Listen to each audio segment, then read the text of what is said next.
Sandra. Thanks, guys. Well, the crackdown is coming into focus under President Trump's direction.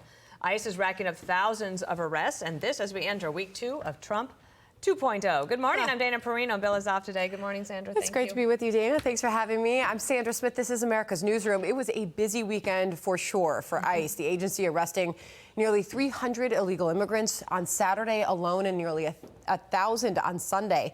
ICE also lodging nearly 800 detainers, which means there is probable cause to deport. And according to border czar Tom Homan, this is only the beginning. Yes. But you're going to see the number steadily increase, the number of arrests nationwide as we open up the aperture. Right now it's concentrating public safety threats, national security threats. That's a smaller population. So we're going to do this on priority base, as President Trump's promised, but as that aperture opens, there'll be more arrests nationwide. And we are getting a look at how these deportations are being carried out. You can see agents loading criminal migrants onto a military plane there, the flight bound for their country of origin. One South American leader tried to turn away those flights, but he quickly reversed that policy after a fierce response from President Trump. We have more on that as we go to Peter Doocy. He's live at the White House for us. What a weekend it was, Peter. And Sandra, this weekend, for a few hours at least, the Colombian president was really dug in against President Trump, and he was explaining in public why Colombia was not going to accept 2 U.S. military planes full of Colombians who had entered the United States illegally. The president said at one point, the U.S. cannot treat Colombian migrants as criminals. I deny the entry of American planes carrying Colombian migrants into our territory. The United States must establish a protocol for the dignified treatment of migrants before we receive them. But then came a 25% tariff threat that would rise to 50% after a week, and suddenly 180 degrees different. Part of the news statement said this: the president provides a presidential plane for the dignified return of his fellow citizens and will lead efforts at the Extraordinary Assembly of CELAC. Caroline Leavitt, the new press secretary, said in part the fully drafted IEEPA tariffs and sanctions will be held in reserve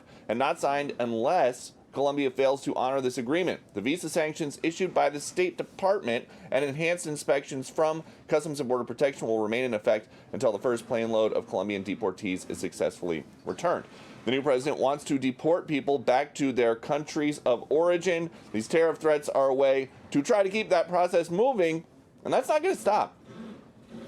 If you have a person who is convicted of a violent crime, whether they're an illegal immigrant or a non-illegal immigrant, you have to go and get that person to protect the public safety. That's not unique to immigration. President Trump wakes up at Trump Doral in Miami today. Later on, a couple hours from now, he is going to huddle with House Republicans there to try to figure out what exactly they can and cannot stuff into this, what they call a big, beautiful spending bill. Sandra. No slowing down in sight. Peter Doocy live at the White House for us. Peter, thank you. Dana? Let's bring in former acting ICE Director Jonathan Fahey. Want to show everybody the cover of the New York Post this morning.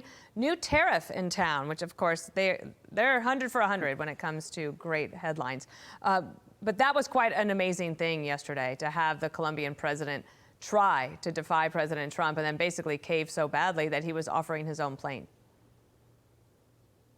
Yeah, it was pretty amazing. It just really shows we have new leadership in town. And I think these countries are going to realize they're going to break out into two categories. One is going to be countries that cooperate, and the other one is going to be countries that wish they did, because he's going to make it so painful for them that it's not going to be worth it for them. So hopefully most of them will fall in the former category and cooperate, because it's not worth it for them, and there's no reason for them not to be taking their citizens back. But it really just shows a stark contrast between the new leadership and the previous leadership, which seemed to view weakness as somehow virtuous for America and always putting America last. These are people in most cases that are criminals that need to be removed from our country, and these countries should accept them back, and I think they're going to. And this was a great day for the Trump administration as far as not only for these particular migrants, but overall deterrence for people that will be coming in, and those that are here, they're going to want to fight any sort of deportation efforts. And the Colombian president might just serve as an example to others, right? So not taking your people back, it's not going to be an option. So that, I think, sets the stage. I just want to show you here, I'm not going to read them all out to everybody, but look on your screen, because these are the number of arrests and actions that have been taken in terms of this action in just week 1. And it's quite extraordinary how many people are actually out there and who they can find. Based on your experience, how were they able to do this so quickly? Did they already know where these people were that they wanted to go and get them?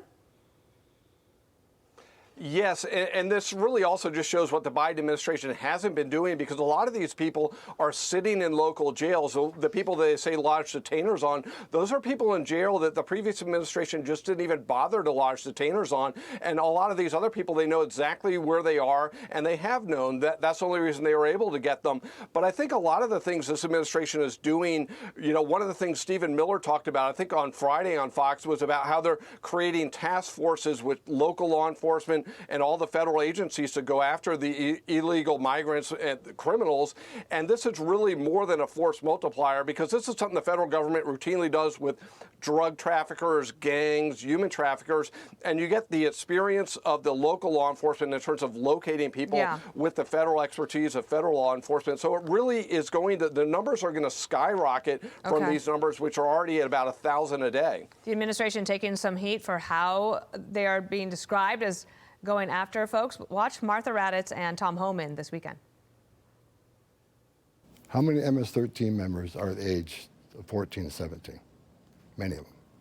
So look, if it's a national security threat, public safety threat, and what you need to understand is a case by case. Name another agency, another law enforcement agency that has those type of requirements, that they can't walk into a school or a doctor's office or on a medical campus. No other agencies held to those standards. ICE officers should have discretion to decide if a national security threat or a public safety threat's in one of these facilities, then there should be an option for them to make the arrest. So, but to keep all of this going, it requires funds in order to make it happen. Watch Senator Graham this weekend. They're going to deport people who are part of gangs, that are criminals.